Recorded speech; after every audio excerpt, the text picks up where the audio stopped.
À la une de cette édition, le 22e anniversaire de la résolution 1325 de l'ONU sur la participation des femmes dans la résolution des conflits. Occasion pour ONU Femmes et le département en charge de la promotion de la femme de faire le bilan des avancées et réfléchir sur les défis pour l'atteinte des objectifs de la résolution. La situation humanitaire en 5e région, il en sera question dans ce 13h. Les membres du comité régional de coordination humanitaire et de développement de la région de Mopti se mobilisent pour faire l'état des lieux au titre de l'année 2022 et les perspectives pour 2023. Bonjour, bienvenue. Tout d'abord, le ministre d'État était face aux responsables d'associations et ONG d'appui au développement au Mali. Le colonel Abdoulaye Maïga explique la bonne démarche à suivre en matière d'intervention de ces organisations au Mali. Écoutons plutôt le ministre d'État au micro de Fousseyni Tounkara. Je voudrais ici rappeler que, il y a de cela quelques mois, la junte française a pris à l'encontre de notre pays quelques mesures qui heurtent de manière très violente les trois principes clés définis par le chef de l'État, président de la transition, son Excellence le colonel Assimi Goïta, à savoir le respect de la souveraineté du Mali, le respect de nos choix de partenaires, de nos choix stratégiques, enfin la prise en compte des intérêts du peuple malien dans toutes les décisions. La décision de la junte française dont il s'agit consiste d'une part, à suspendre l'aide publique au développement, ce qui ne nous dérange pas forcément, parce que depuis le mois de février 2022, l'aide publique au développement française a été suspendue.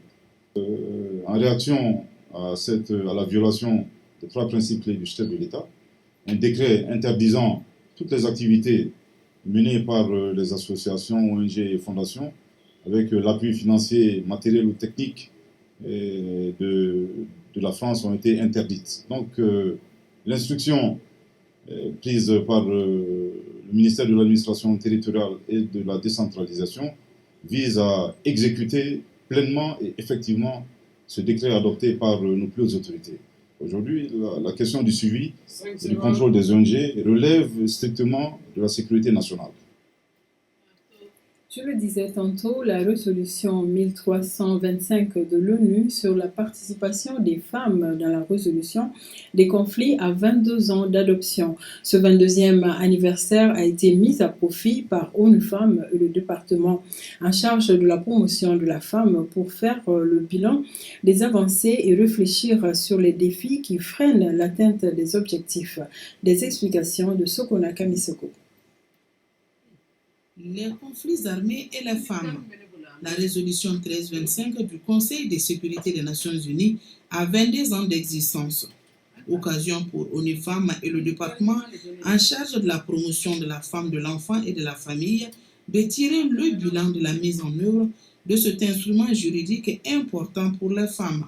La résolution 1325, qu'il faut le rappeler, reste l'outil incontournable des États membres pour réaliser pleinement des changements durables dans la vie des femmes, des filles et de leur communauté. Ce 22e anniversaire est placé sous le thème « Construire la paix et la cohésion sociale avec les femmes ». La MINUSMA œuvre à ce que les femmes soient partie prenante au processus de paix, conformément aux dispositions de la résolution 1325. 22 ans après son adoption, où en est-on aujourd'hui avec la mise en œuvre de la résolution 1325 au Mali? L'application de la loi 2015-052 du 18 décembre 2015, le développement et la mise en œuvre des stratégies nationales JAR au sein des départements sectoriels. Malgré les acquis, les défis restent à relever, notamment les besoins liés à la création de nouvelles régions, l'implication effective des femmes dans le processus de paix et de réconciliation. Cette journée commémorative de la résolution 1325 a été l'occasion pour ONU Femmes de remettre la clé d'un véhicule au ministère en charge de la promotion de la femme. La visite de l'exposition photo organisée pour la circonstance a mis fin à la cérémonie. À Ouagadougou, dans la commune du Mandé, cercle de Kati, s'est tenue une conférence débat sur la restitution de l'avant-projet de la nouvelle constitution. L'avant-projet de la loi fondamentale a été largement expliqué en bambara aux participants. Une initiative de l'Alliance du mouvement Malignata, nous dit Boubacar Kamité. C'est dans la dynamique de mieux édifier leurs concitoyens sur l'avant-projet de la nouvelle constitution. L'Alliance Malignata poursuit sa campagne de vulgarisation. C'est pourquoi elle a délocalisé la présente conférence débat à la commune du Mandé, qui compte 25 communes. Pour faciliter la bonne compréhension de la population, notre alliance a décidé de vulgariser cet avant-projet à l'intérieur du pays, comme à l'extérieur également. Nous sommes là aujourd'hui au niveau de la commune rurale de Mandé, donc pour expliquer le contenu de l'avant-projet de la nouvelle constitution. La motivation est là, la mobilisation également est là, la participation au débat aussi est très visible. Ça prouve à suffisance que la population accorde un intérêt très particulier. La constitution, c'est le pilier d'un pays même. Faire les tournées, expliquer les différents changements de la constitution, je pense que c'est une chose à féliciter. On les félicite beaucoup. Ces assises devraient donc permettre à une participation plus accrue des populations au prochain référendum prévu en mars 2023. Nous apprécions cet avant-projet qui est vraiment un projet que nous attendons depuis très longtemps. Je dirais à tous les Maliens de s'unir comme une seule personne. Le Mali, c'est pour nous tous. Les membres de rédaction de la nouvelle constitution présents à cette conférence débat ont reçu chacun une attestation pour leur dévouement sans relâche à cette cause noble. Comme annoncé dans le titre, les membres du comité régional de coordination humanitaire et de développement de la région de Mopti se mobilisent pour faire l'état des lieux au titre de l'année 2022 et les perspectives pour 2023 de la situation humanitaire et de développement en 5e région de Mopti, Boubacar Sankaré. Pour cette 4e et dernière session du comité régional de coordination humanitaire et de développement au titre de l'année 2022, dans la région de Mopti, les acteurs ont planché, entre autres, sur le bilan des réalisations des clusters et les défis à relever, au nombre desquels la délivrance des services sociaux de base, la gestion des personnes déplacées internes et la lutte contre les inondations. Par rapport aux inondations, le cercle des Djéné, tout comme Youahou et Ténérou, ont connu des inondations. Il y a eu des villages qui étaient vraiment inaccessibles, avec un grand nombre d'enfants non scolarisés et plus de 900 écoles fermées. Au jour d'aujourd'hui, il y a eu une augmentation de 20 000 personnes déplacées. Les autorités régionales saluent ces différentes actions réalisées par le comité régional de coordination humanitaire et de développement. Nous avons réalisé au cours de l'année 2022 beaucoup d'activités. Nous avons eu beaucoup de satisfaction, même si vraiment il y a eu beaucoup de problèmes aussi, des crises de sinistres que nous avons gérées. Les perspectives pour 2023 se résument au renforcement des stocks de contingence au niveau régional et la création d'une base de données des différents acteurs intervenant dans la région de Mopti. Nous ouvrons à présent un grand chapitre de nos régions. Lancement à Kita des activités de la Fédération des organisations et regroupements qui soutiennent les actions de la transition. Une conférence débat a permis aux participants d'échanger sur le contenu et le fonctionnement de la nouvelle loi électorale. Mamadi Alioubari.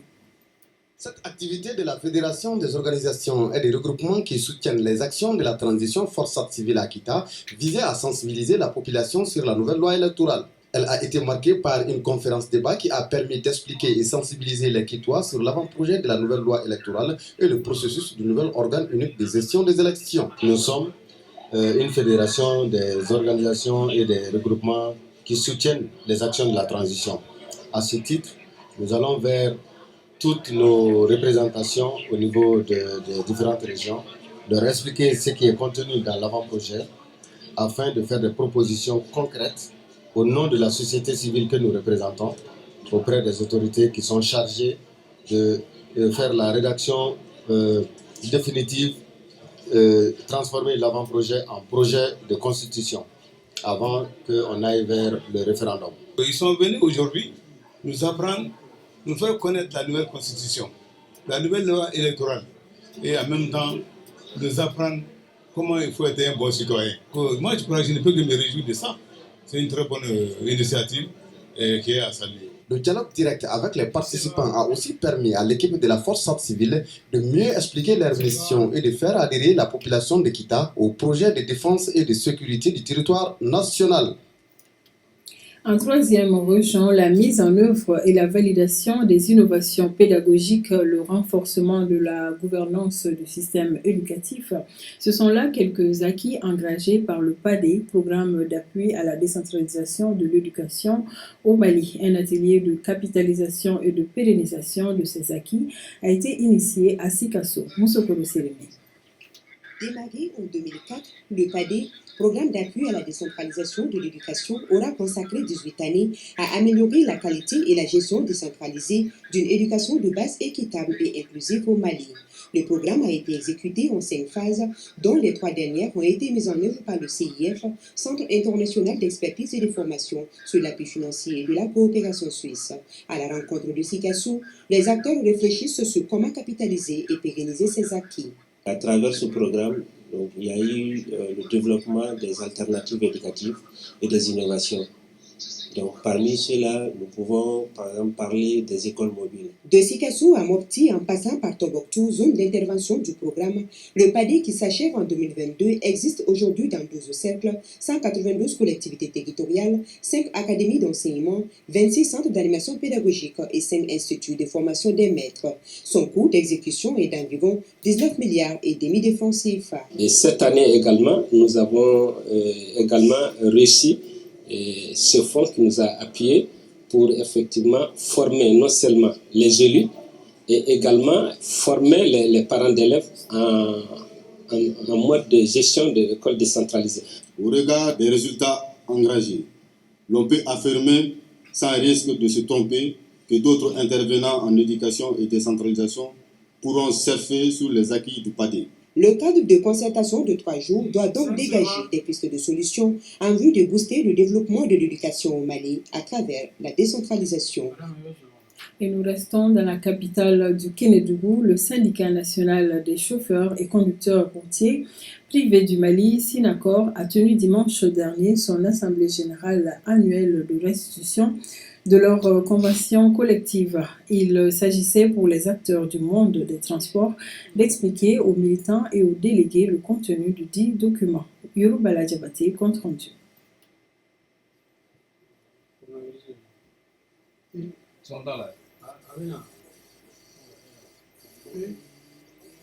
C'est quoi?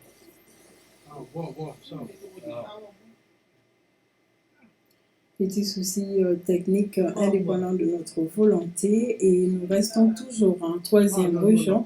Ouverture samedi dernier du nouveau centre d'accueil d'information, d'orientation et d'accompagnement médical Boussole Santé. Le centre devra faciliter l'accès à l'information et aux soins. Nous retrouverons Yoruba Ladjabate. C'est un sketch de sensibilisation sur les services et les avantages de la Boussole Santé Kenya Kunafoni qui a constitué le top départ du lancement du nouveau centre d'accueil, d'information et d'accompagnement médical. Un centre créé en vue de contribuer à l'amélioration de la santé des populations en facilitant l'accès à l'information, à la prévention et aux soins. On a constaté les difficultés au niveau des populations qui viennent des différentes localités qui ne sont pas des résidents. Même qui sont des résidents, mais à cause de leur manque d'information, souvent ils sont confrontés à beaucoup de problèmes. Le centre Boussole Santé propose plusieurs services aux populations, notamment l'information et l'orientation, l'hébergement pour les malades ou encore la santé à domicile. Je suis en train de continuer à démarcher les partenaires, toujours présenter à pouvoir mettre en œuvre tous les services qu'on vient de dire de façon effective, pour qu'on puisse atteindre les objectifs. La structure bénéficie de l'accompagnement et du soutien de la collectivité région qui rassure le promoteur de tout son accompagnement dans le cadre de l'amélioration de la santé des populations. Nous rassurons le promoteur que le conseil régional ne ménagera aucun effort et pour le bon fonctionnement de ce centre. En tout cas, nous, on est là. Selon les possibilités, on va les appuyer. Il faut rappeler que le lancement des activités de la Boussole Santé a enregistré la présence des chefs de quartier, les leaders des jeunes et celui des femmes. Les anciens élèves de la promotion 1988-1997 de la mission catholique de Sikasso ont remis des attestations de reconnaissance et des enveloppes symboliques à leurs anciens professeurs. C'était à la faveur d'une cérémonie organisée par les anciens élèves de la dite promotion. Compte rendu Moustapha Doumbia.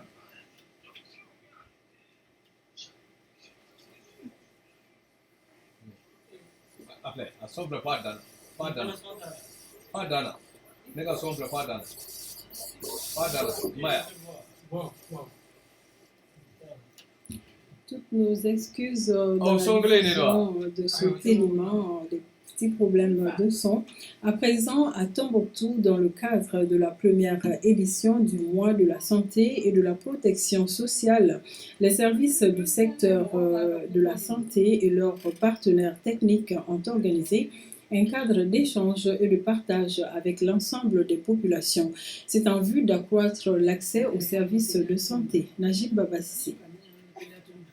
Au total, 9 thématiques variées, axées sur les questions de transfert des compétences aux collectivités territoriales, l'organisation et le rôle des ASAP, le système de santé sur les références évacuation, le référencement, le rôle des acteurs privés dans le système de santé, pour ne citer que cela. Et à travers les associations féminines, à travers les mutuelles, à travers les groupes de soutien au système de santé. Si cela est bien organisé, c'est pour cela qu'ils ont inventé les ambulances katakanines pour permettre de faciliter le déplacement des gens, de tous ceux qui ont besoin d'être évacués du village vers le CESCOM. Les compétences ci-après sont transférées aux communes. L'élaboration et la mise en œuvre du plan de développement sanitaire de la commune, la signature et la convention d'assistance mutuelle avec des associations de santé communautaire qu'on appelle ASAPO, donc, les la résiliation des activités de santé dans la commune selon les critères définis annuellement, y compris celles programmées sur fonds propres. Chacune des structures concernées a fait une prestation pour expliquer aux participants le schéma de prise en charge ou la procédure à suivre pour bénéficier des services de santé et de protection au moment des besoins. Une session très appréciée par les autorités régionales qui saluent la tenue d'une telle conférence. Une conférence nous permettra à coup sûr de pouvoir nous éclairer et nous édifier sur un certain nombre de problèmes. Au sortir de cette salle, chacun sera un relais pour sensibiliser ses concitoyens sur les démarches à suivre pour profiter de ses droits en matière de prestation de soins. Tenue de la première rencontre annuelle de l'Académie d'enseignement de Gao. L'objectif est de faire l'état des lieux de l'éducation dans la région et de dégager des solutions idoines pour une école apaisée et performante. Sambale Aïdara, reportage. Donner à l'école malienne sa noblesse d'antan, c'est l'une des préoccupations du gouvernement de la transition. Et c'est dans cette optique que se tiennent cette première rencontre du cluster de l'éducation. L'initiative de l'Académie d'enseignement de Gao vise à faire un diagnostic sans complaisance du système éducatif dans la 7e région. Tous les acteurs de l'éducation sont conduits, y compris les syndicats d'enseignants, pour que chaque décap présente la situation de son cas. Pour savoir quels sont les problèmes auxquels nous sommes confrontés, quelles sont les actions prises pour que l'éducation puisse aller de l'avant. M. Sadou Abdou dira également que l'accompagnement des partenaires de l'école a permis non seulement la réouverture d'un certain nombre de classes, mais aussi la prise en charge des volontaires. Les écoles qui sont fermées il y a tant d'années commencent à être ouvertes. Avec le dynamisme de la population, on a pu former au moins 250 volontaires grâce à l'UNICEF et tant d'autres choses. Les autres acteurs de l'éducation, notamment les syndicats, ont réaffirmé leur volonté de jouer pleinement leur partition. Nous sommes toujours prêts à accompagner l'administration pour la bonne marche. Quelquefois, s'il y a des problèmes, il faut arrêter pour les expliquer. Il y a tel problème qu'il faut résoudre afin que les choses puissent réellement marcher. Cette rencontre régionale du cluster de l'éducation a été rendue possible grâce au concours financier de l'UNICEF. Et pour refermer cette édition, la plateforme d'information Meguetan Info de Koulikoro a organisé la première édition de la remise d'attestation de reconnaissance à ses partenaires. Intitulée Nuit de reconnaissance de Meguetan Info, l'initiative vise à récompenser les efforts et le soutien de ceux qui ont contribué à l'émergence de l'organe de presse en ligne. Daouda Kone a suivi. Ils sont des partenaires techniques et financiers, des responsables d'ONG, des chefs de services techniques, des collectivités ainsi que des privés à recevoir des attestations de reconnaissance au cours de cette soirée intitulée Nuit de reconnaissance de Megueta Info. Durant les 5 ans d'existence, Megueta Info a formé une dizaine de jeunes de Koulikoro et d'ailleurs, soit au titre des stages professionnels de perfectionnement, mais également de formation qualifiante, ce qui a permis de dynamiser l'espace médiatique de Koulikoro dans son extension. Au cours de cette nuit, beaucoup de témoignages ont été faits sur la ligne éditoriale de Megueta Info et sa contribution dans le changement du comportement de la population de Koulikoro à travers ses différentes rubriques. Depuis qu'on a commencé avec Appel, on a remarqué aucun dérapage déontologique au niveau de la presse en ligne, ici à Koulikoro précisément, Megueta Info, et chaque année nous on fait au niveau du siège de Bamako, également évaluer les sites d'information. Cette nuit de reconnaissance de Megueta Info a été appréciée à sa juste valeur par les récipiendaires. Et quand nous voyons des reconnaissances, les reconnaissances motivent les autres jeunes aussi à s'engager dans la même voie. Les prestations musicales de l'orchestre régional Megueta Star et les tableaux présentés par l'humoriste Modibo Diaradi Petit Seko ont donné un éclat particulier à la cérémonie. Merci d'avoir suivi ce 13h. Bon après-midi.